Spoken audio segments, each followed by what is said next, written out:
All right, we are live. You are good to go, Janelle.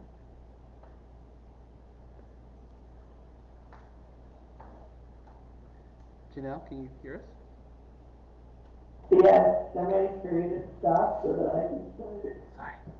start. Good morning.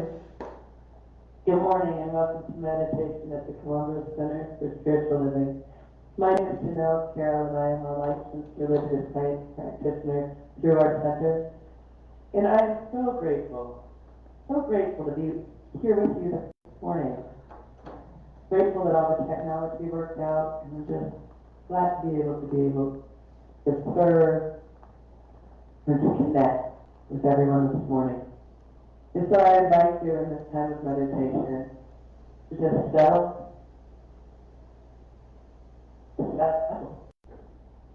breathe, turn your focus to your breath, take off all the sillies, all the details, everything that led us to this space, and be here now.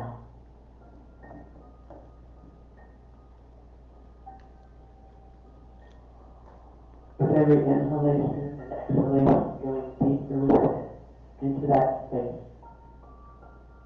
That place that's always there, deep inside and all around you, waiting for you to tune in and bring your awareness, your focus to that still small voice, that resting space and place, that connection to that one presence, the one power that is all there is.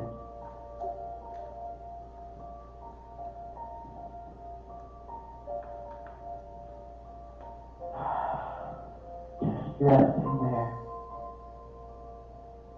spreading out and letting it support you, cradle you, to hold you in the oneness that is the very source of you.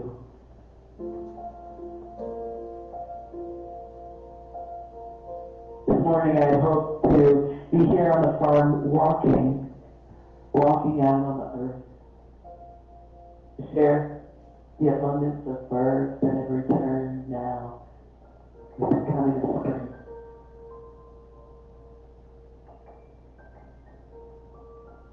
But as I walked out this morning, I realized that was not going to work.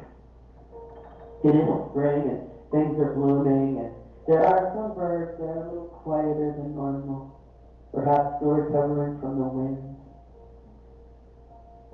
And as I walked, I realized that it is a muddy mess of goo out there on the air this morning. It is wet and sloppy, sluggish, hard to move.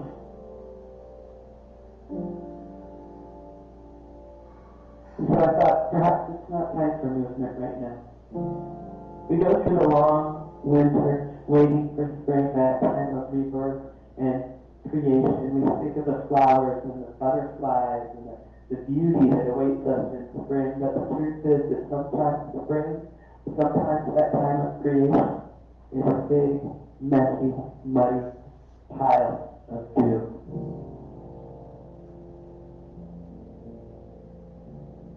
That's the truth of the creation. That's the truth of that transformative process. It gets muddy. And you feel like you're stuck in the goo.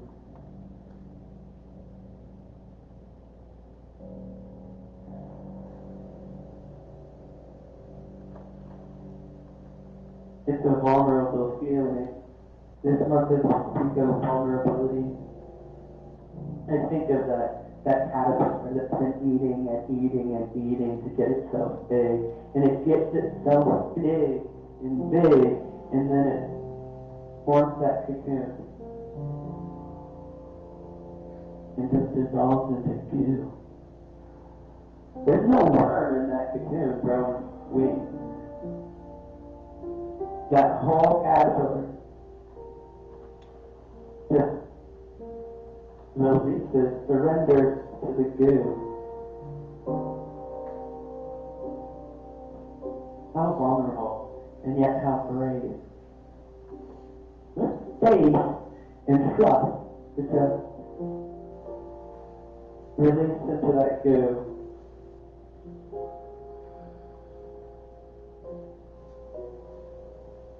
And so this morning, I invite you to take whatever is in your life, whatever you're trying to figure out, whatever you're trying to grow into, whatever it is, and just allow it. Allow it to drop back into that springtime, earth-like, primordial goo of creativity. Just sink into the goo and trust in spirit. Because the truth is that there is a vitality, a life force, there's a quickening that is translating through you. Only you. It's translating through you into action. And because there's only one of you in all the time, that expression is unique. Don't block it. Open up to it. And if you block it, the world will not have it. It is not your business to determine how good it is, or how valuable it is, or how it compares to other expressions. It is your business to open up, to relax into the goo, into that creative juice, and let it come forth. Keep the channel open. Relax into that goo. So as we move into the silence, I invite you to let it go. Let it all fall away. Open yourself to the presence of the one power that will transform that goo into perfection.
There's a vitality. There's a life force that is translating through you and into action. It is not your business to determine how it will happen, how good it is, how valuable it is, or how it compares to everybody else's expression. It is your business. It is your business to keep it yours. Keep the channel open. Even through the goo, even through the confusion, even through the muddiness of creation. Keep the channel open. And let Spirit create through you, bringing that expression into form.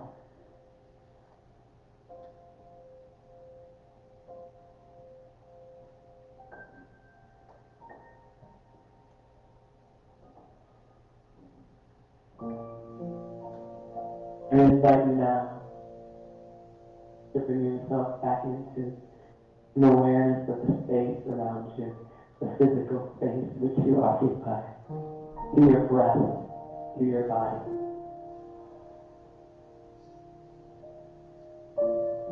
Calling it back to this place, to this time, this moment, now.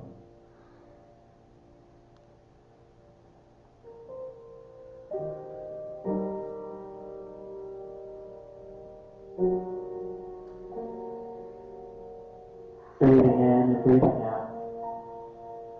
Return to this place. When you are ready, open your eyes. Thank you. Namaste.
Okay, now you see, that's where I can't get to right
Center for Spiritual Living. My name is Joni Bauman, and I'm a licensed religious science practitioner, and I'll be giving you the announcements today. A huge thank you to everyone joining us today in person and on our Facebook page for meditation and Sunday celebration. Today, everyone is invited to join Kristen Pierce here or on Zoom at 11:45 a.m. for Standing in the Question Conversation Workshop. Folks here already, so hopefully they'll all stay. Your recent e-newsletter has all the details about the workshop along with a Zoom link if you're unable to attend in person today. The Zoom link is also on this slide. There's no fee to attend and food will be provided. I see it is back there already. Hear ye, it actually says that here. Beginning next Sunday, April 9th, Easter, we will begin a new service time. Service will begin with a meditation at 10:30 a.m. and move into the Sunday celebration. So keep that in mind, 10:30 is when meditation will start. Also, next Sunday after service, everyone is invited to join Reverend Amy Papadoupoulos as she leads a 30-minute conversation based on the topic of the day and a metaphysical presentation of Easter, which will be based on science of mind principles to take it deeper. And if you would like prayer after service or any time throughout the week, you can find our prayer practitioners on our website, columbuscsl.org, or you can submit a prayer request on our Facebook page. Today after service, our practitioners will be in the lobby area just outside these doors. That's news for today. Let's all stand and sing our opening song, One Big Family.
Facebook viewers as well. If you are live streaming with us on Facebook, if you wouldn't mind just sharing that so that other people can join in with us, that'd be great too.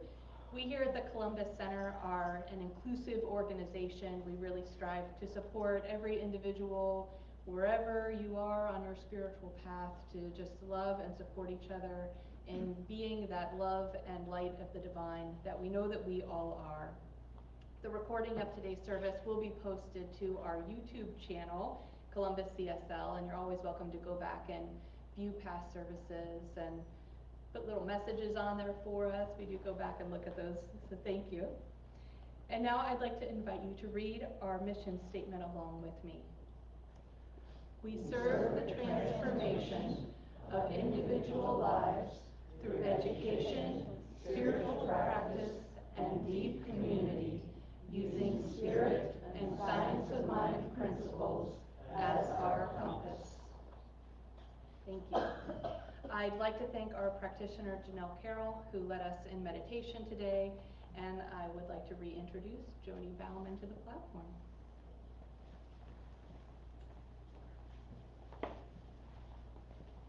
We now begin our sacred service.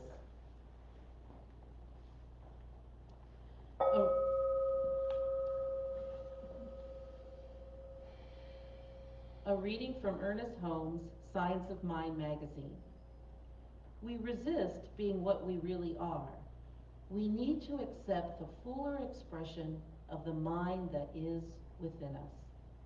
For in its creative flow through us rests our entire future. The greater person that we are and the richer life we desire to enjoy. Now let the music take us to the silence within.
And as we contemplate these beautiful words, God is holding me, let us imagine loving spirit enveloping us in a warm embrace.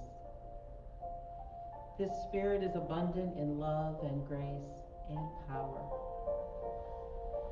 The divine is the source and supply of all that is, all life, all form, all manifestation. I am made in the likeness and image of spirit, and the same holds true for all of us. As we are one with source, the eternality, the immortality, and the ever-expanding power of spirit is everywhere present. I claim that we continue to open our minds, open our hearts, and open our souls to the knowing that spirit lives and expresses through each of us and through all of nature. I know that as we open our consciousness, we experience the creative flow of that spirit, and we awaken to the truth that everything is working out for our highest and best. And we ultimately deserve all the blessings that come our way.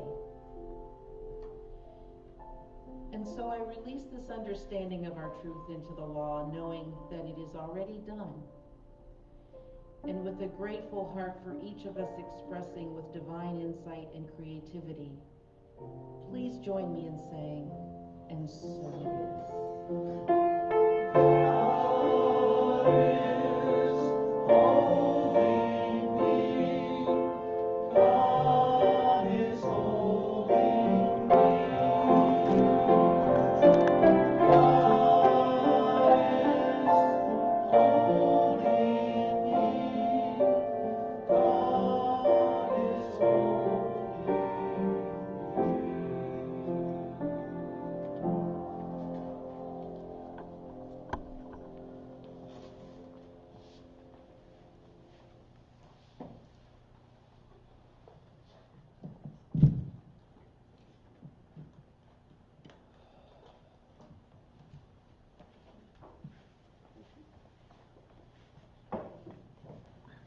Good morning. Our new topic for this month is the power of vulnerability. The power of vulnerability. And that actually flows really nicely from last month's theme of authenticity. Because as we go more deeply within ourselves and in discovering our authenticity, the deeper we go in that process of self-discovery, the more vulnerability is required of us. As we choose to explore kind of within what is true for ourselves, what is our passion, what is our fire, what is called of me in the world, that place of knowing ourselves deeply and being willing to live from that place in all areas of our lives, that requires vulnerability. I once was taught something that has really stuck with me through many, many years, probably close to 15 years, and I want to share it with you because I think it ties in really nicely to this idea. The teaching was that the essence of who we are, right? That truth, that authenticity of ourselves. If you could imagine it in kind of your mind's eye as a beautiful orb, right? So for yourself, whatever that is, if the deepest truth and authenticity for yourself is that you are a person of incredible compassion, or maybe you are a deep listener who's able to connect with people in their vulnerability. Maybe part of your authenticity is just pure joy, or being able to see the truth and the goodness in other people. There are lots and lots and lots of infinite number of ways that the divine can show up within us as our authentic selves. And I'd like to give you a moment in silence, not to share aloud, but just to check in with yourselves and reflect to yourself what rings true for you as one of your authentic expressions in the world. And try to picture that as a beautiful little orb of light. Okay, so whatever that is for you.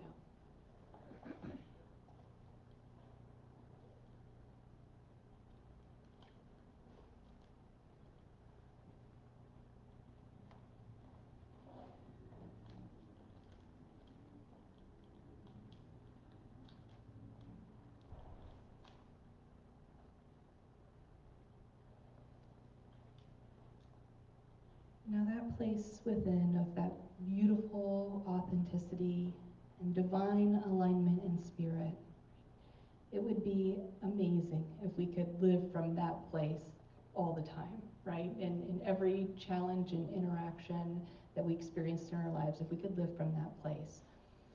But sometimes we just aren't there, right? Sometimes we're not really the best listener. Sometimes we doubt ourselves. Sometimes we allow messages from other people, from society, from media, to tell us that what we believe to be true about ourselves maybe isn't right. And all of those ideas that disregard that truth of who we are, that authenticity, it's like kind of caking mud over that beautiful orb of light. And so what we know to be true of ourselves can become hidden. And not just hidden to the world around us, but hidden even to ourselves. And then what happens next is really interesting, because we don't want people around us to look at us and see that cakey mud thing, right? We don't want people to believe that that's who we are. And so we project out into the world what we want people to believe about us. You know, I want my neighbor to think I'm a good person, so I'm gonna go help her pack to move even though I really don't want to. Or I'm gonna listen to my friend tell this story again, even though I don't want to, because I want to be a good friend. That's what friends do. Whatever it is, right? We do things out of a motivation of wanting it to be the right thing, and wanting people to be able to see us a certain way as the good person that we want to believe that we are. And the irony is that outer layer of who we're showing the world is actually the same as that inner beautiful orb of light, that truth, that authenticity of who we really are. But when we engage the world and the people around us from that outer layer of how we want to be seen, and that's our motivation, that can be exhausting because it's not authentic.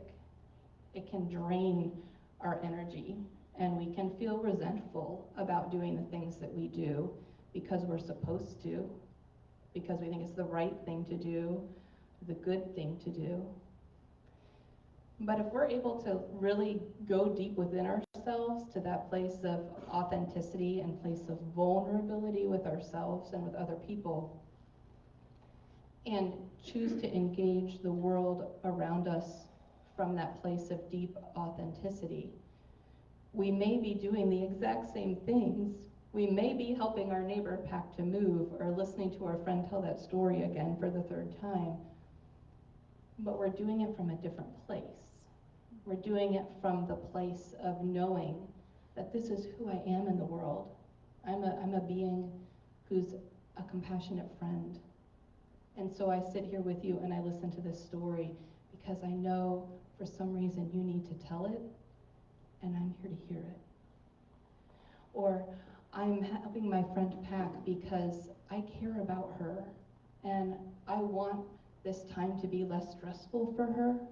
And I am motivated from a place of love and connection, not from a place of this is what a good friend would do.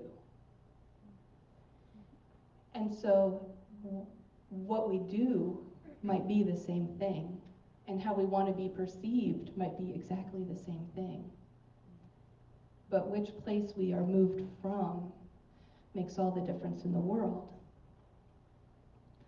So part of our role in this life, in this human beingness, is to take the time to be vulnerable with ourselves, to clean off the mud, to be willing to look through those caked on layers that some of it we've put on there, some other people have smeared on for us, to be willing to look through that and remind ourselves to remember who we are in that place of authenticity that we explored all last month, right? Who we truly are, and to live from that place, even though it's a more vulnerable place. Because when we live from that place of authenticity, we do risk other people criticizing and judging or not seeing the truth of who we are, and still having to choose to stand in that place anyway. Vulnerability is not a weakness. Vulnerability, when it's lived from that place of authenticity, is actually a strength. Vulnerability from a place of authenticity is actually a strength.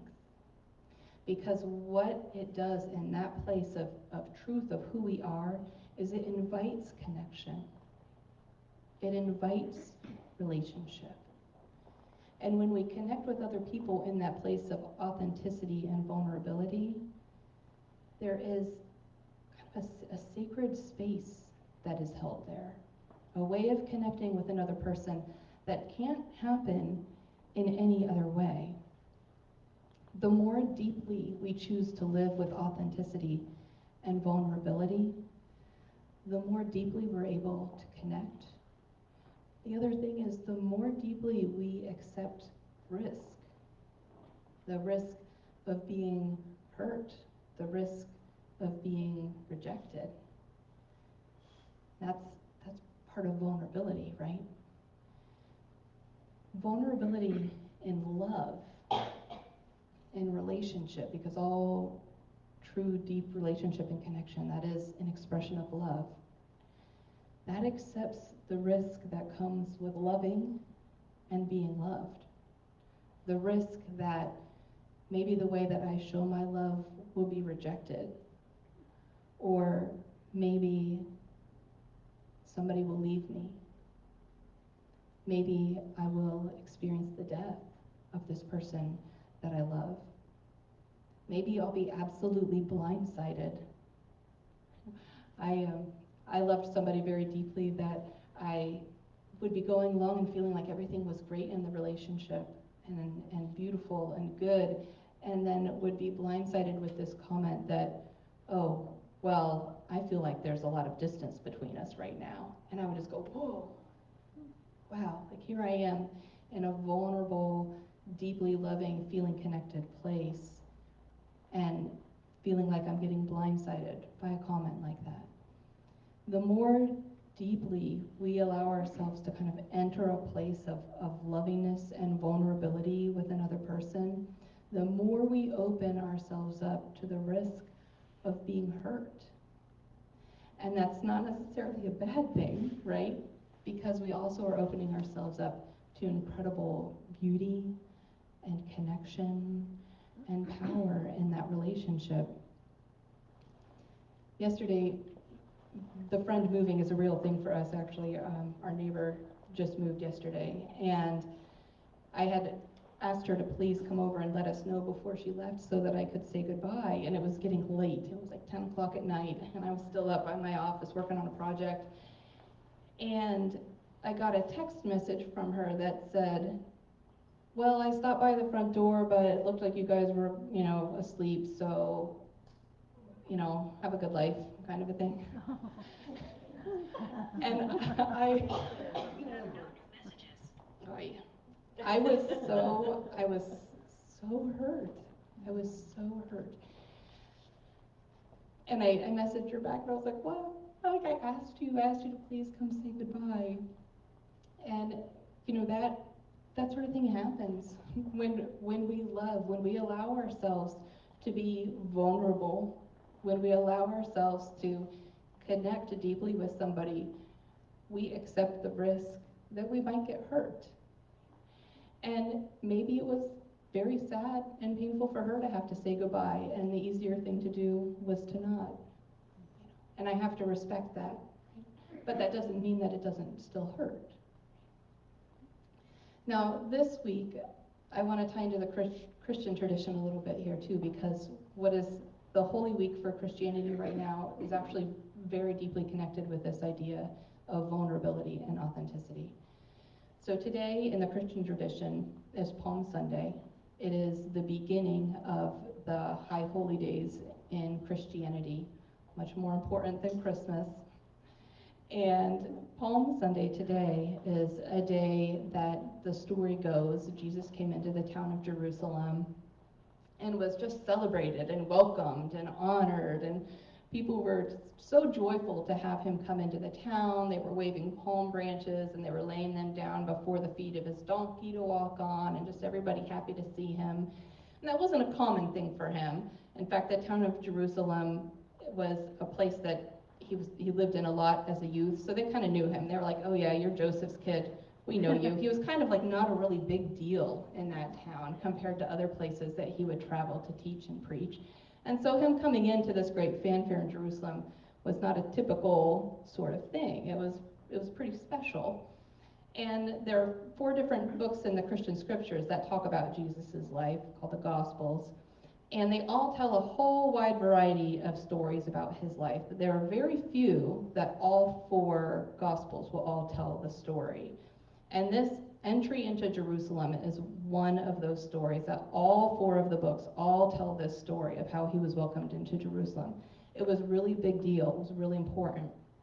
And so Jesus comes into town being welcomed and celebrated and loved and honored. And wow, how things can change in a few days, right? Have you ever had a time in your life where something just blindsided you, right? Where something just kind of, you're on a high, and then you're on a low, and boy is it low. That's what happens in this week in the Christian tradition. So by Wednesday, and this isn't necessarily a historical timeline, right? But this is just how it's celebrated within the tradition at this point. So by Wednesday, one of Jesus's very close, dearest friends that have traveled around with him, that know his stories and his teachings, have shared meals together, have gone out just deep in the communities together. One of those friends goes to the high priest and says, look, I know you're really not happy with this Jesus guy, and he's been causing a lot of trouble for you, and I know him, and I know how to help you get him for the right price. So one of his closest friends goes behind his back and sets up a way to betray him to the authorities who want him dead. It is common knowledge that they want him dead. And his friend sets up a way to make that happen. So the next day, Thursday, Jesus has a meal with his friends, with his followers. They break bread. He washes their feet. They spend this time together in prayer. And then he takes his three closest buddies, that one was not one of them, takes his three closest buddies to a garden where he goes to pray, because he knows this time is coming. He knows that the authorities are after him. He knows that there's just not much time left if he stays. If he stays in his authenticity and the truth of who he is, and he does not run away and hide, his time left is very small. And he's only about 32 years old, right? Who at that age really wants to be looking at the end of their life? But he is. And he prays deeply.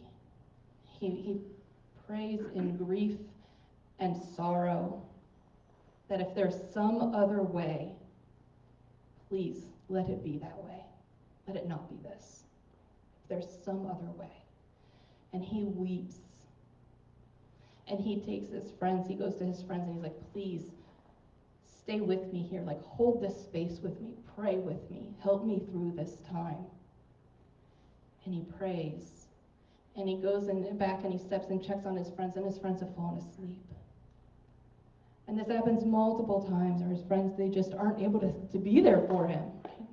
They're exhausted. It's been a long time for them too.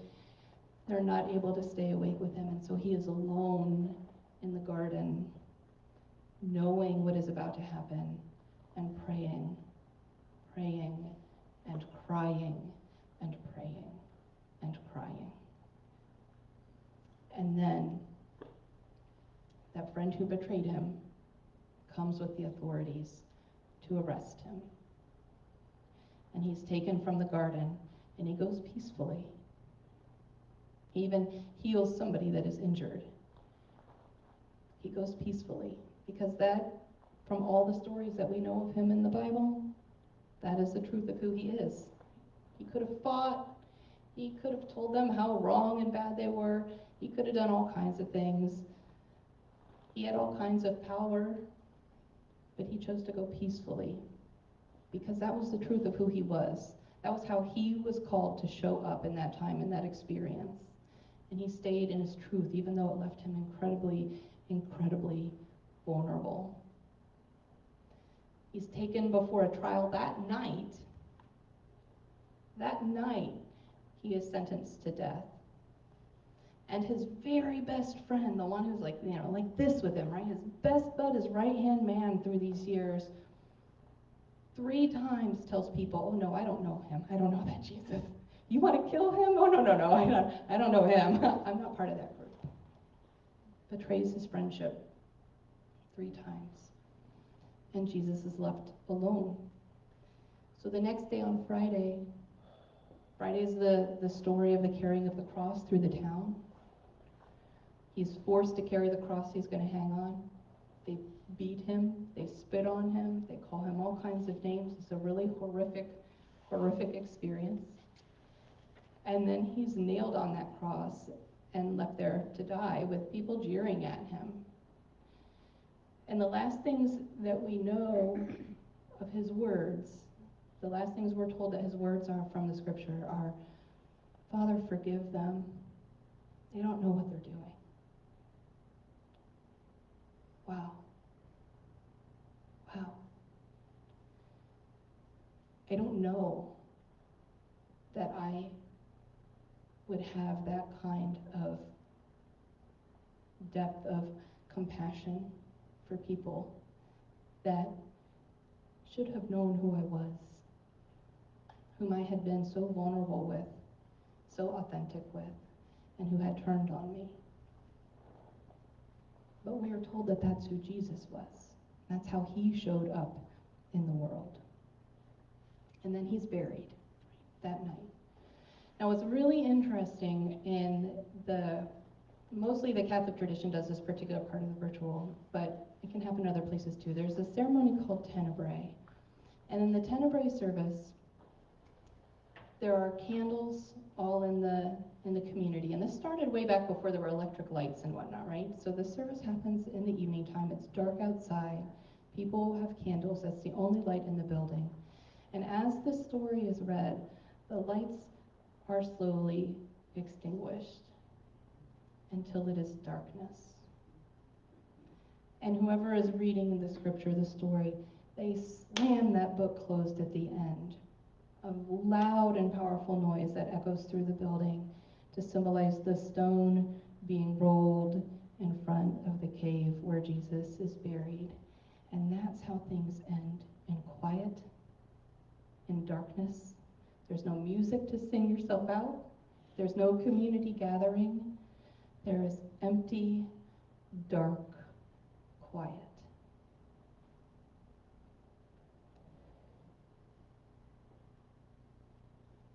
It's a very powerful thing to think about because we don't like that place in our lives where something has ended, right? Where there's been a death or a change in our life in some way, something that we have to let go of, and we're left with that empty, dark, unknown, mysterious place where we don't know what's going to happen next. Jesus' followers had no idea there was a resurrection coming, right? They just knew that their loved one had suffered a horrible death and was taken from them. That's all they knew.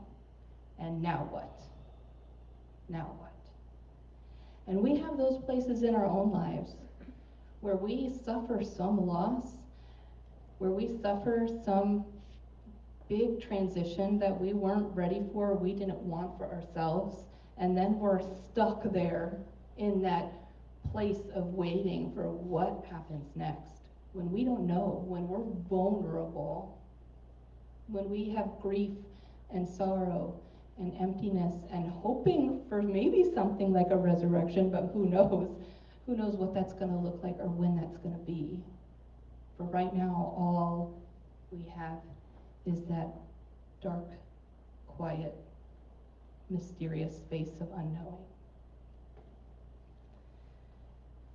So I'm going to just allow a little bit of silence again now for you to think to yourself, in that journey of the Holy Week story that we're in right now, where do you feel like you are in your own life? Are you at a Holy Saturday or Palm Sunday where people are, rooting for you and you feel like you're on your game and things are going good for you and you're really kind of in your groove? You're feeling the authentic, beautiful drive in your life. Or are you somewhere else in that journey that's maybe not so pleasant? Or are you in that dark empty place. And it's okay wherever you are. That's all part of the journey we go through, over and over again, cycles in our lives. Where do you find yourself right now?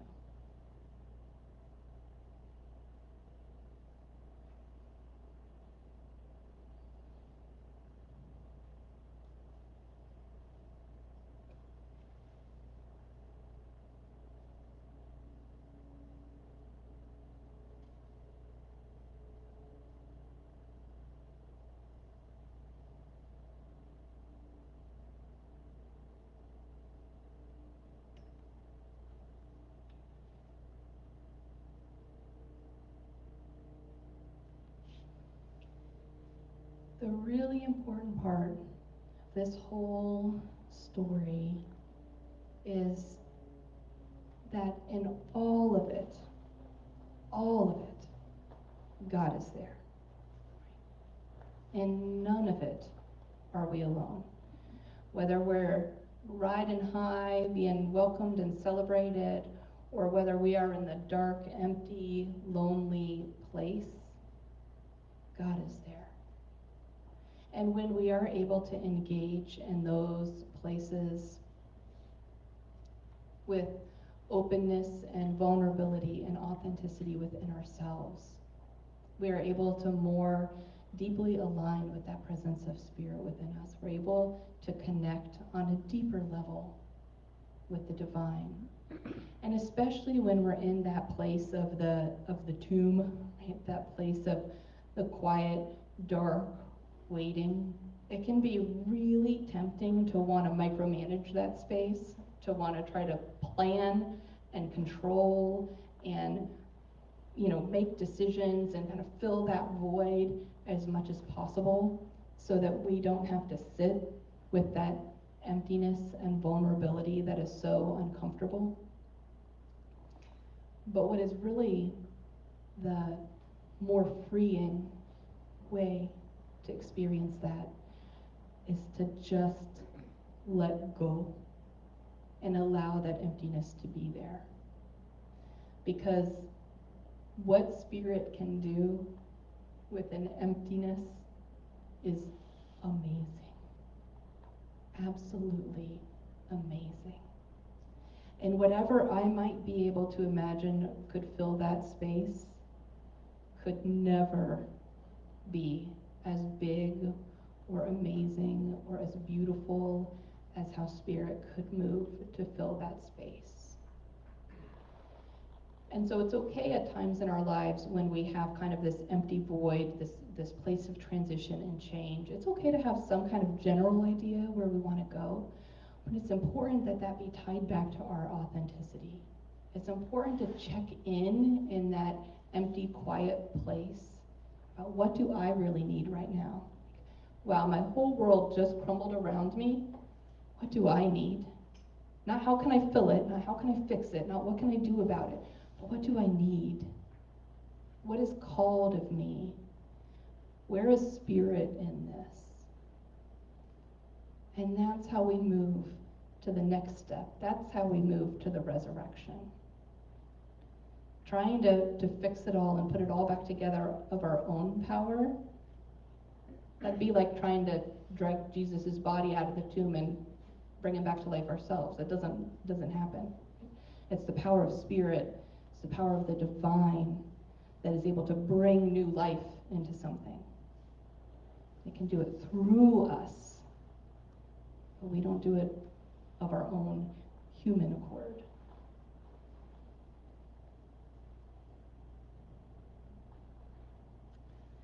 So, God moves in the stillness. God moves in the openness. And the last thing I will leave you with is the idea of this or something better. So whenever we're in that place of vulnerability, that place of the tomb of what is going to happen next, and we want to try to decide and figure out what that's going to be, and we check in with ourselves, and we know who we want to be in the world and how we want to show up in this time of newness and transition. It's always good to say, Spirit, this is what I see. This is what I can imagine. But I know that you have the ability to do so much more than I. You have the ability to bring new life in ways I can only imagine. And so, Spirit, I offer, this is what I can see. This is how I can show up. Please work with this, or something even better, that only you know. And I trust you to move in this empty space, to bring some new life, to bring some new beauty in a way that maybe I can only imagine. But you know what? When it shows up, I'll say yes, just like you do to me. Spirit says yes to us. So when Spirit shows up for us, we say yes back, right? Yes. So join me in prayer.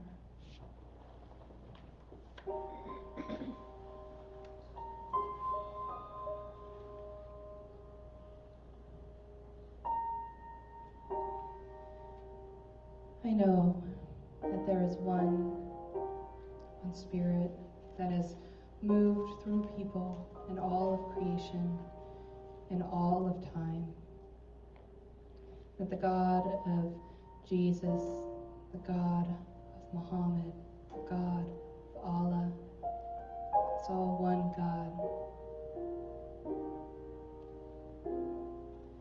I know that this Spirit is just as present here now as it has ever been. And I know for each person here and throughout the world, as I know for myself right now, that I am an expression of this one, this divine life and flow. This day, I allow myself to be vulnerable, to look deep within to the places inside of me that maybe I've covered with mud or dirt, lack of belief, and to see the truth of who I really am and to honor that, and to choose to live from that place of who I am, just as the great spiritual wisdom teachers through the generations have also done. Live from a place of authenticity and vulnerability. I know that as I do this, those around me recognize me as a divine expression of Spirit. They see the truth of who I am and love me and support me in that, just as I do for others. I am moved no matter what my life experience, whether it be a time of joy and celebration or a time of sorrow. I am moved to stand in the truth of who I am, to allow Spirit to flow through me and to show me a new life, a new expression, a new experience that is so much bigger and wider and deeper than I can imagine for myself. And to this I say yes, and I say thank you. Thank you, Spirit, for always being with me in every step of the journey. Thank you for supporting me and all the people who surround me in divine love. Thank you for this day and for every opportunity to show up again and again as my true and sacred self. I release these words into that one incredible divine source that hears what we pray and says yes, yes. And together we say, so it is.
unwrapping of our gifts, I would like to thank you for all the ways that you support our center by showing up for each other, through your prayer, through your time, through your financial donations. They all are important to the functioning of our center. We are honored to be able to receive your financial gifts, to continue to support this community, to have this space together, to have our musician, Tony, on the keyboard. All the things that we need to be able to keep this center going are supported in your financial gifts. And as you give, so you receive, right, in that flow of the divine and constant giving and receiving. We do have multiple ways for you to donate. We've got our text to give number. There is a web link as well. Do we have anybody on Square today? Okay, but we thank you so much for your financial gifts that keep this center growing and thriving. And I invite you to say our affirmation with me now. My gift goes forth to heal and bless and prosper. It does its good and perfect work and returns to me multiplied abundantly. And so it is. And as we witness the circulation, sing along to God You Are.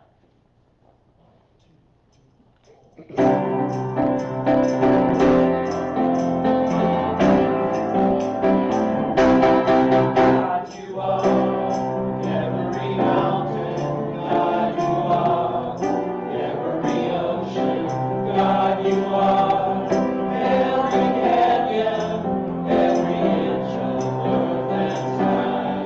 God you are, every morning, God you are, every midnight, God you are, every moment, every second of my life.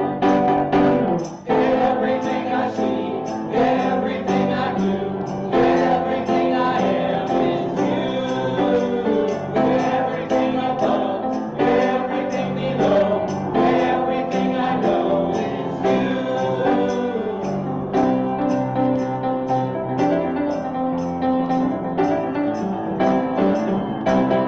God you are, every sunrise, God you are, every moon glow, God you are, every starshine, every inch of earth and sky.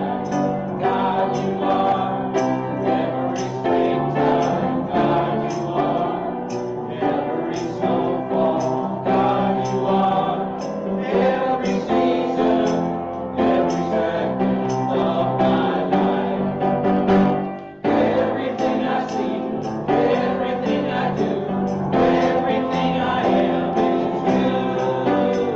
Everything above, everything below, everything I know is you.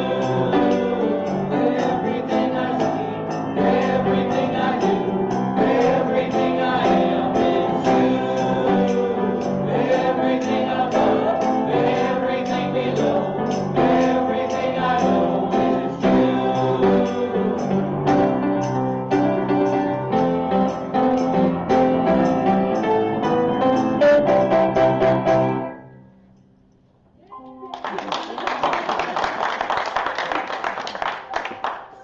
So grateful for everything we are, everything we do, everything we feel, and especially feeling vulnerable about and sharing that authenticity with everyone. I know the gifts presented here are given and received with love, joy, and a sense of abundance and infinite source. So thankful that we are all one for the many gifts we bring. Together we sing. And so it is, and so we let it be. And so it is, and so we let it be.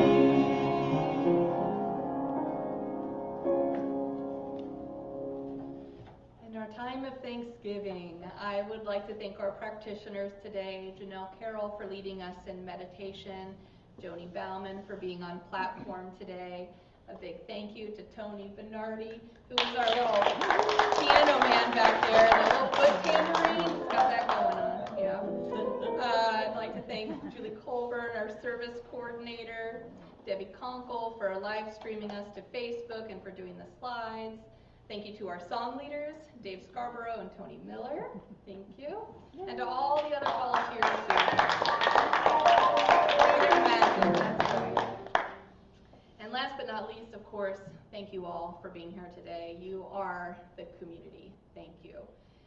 If you are joining us for the first time, you're welcome to grab a welcome packet. If you've got a friend you want to share the information with, feel free to take one. If you're online, you can message us through Facebook and we can get one to you that way. Thank you all, and truly, thank you from the depths of my heart for being here and being this community. And now, please say our blessing with me. There is only one life. That life is God's life. That life is perfect. That life is my life now, and so it is. And now let's all stand for our closing song.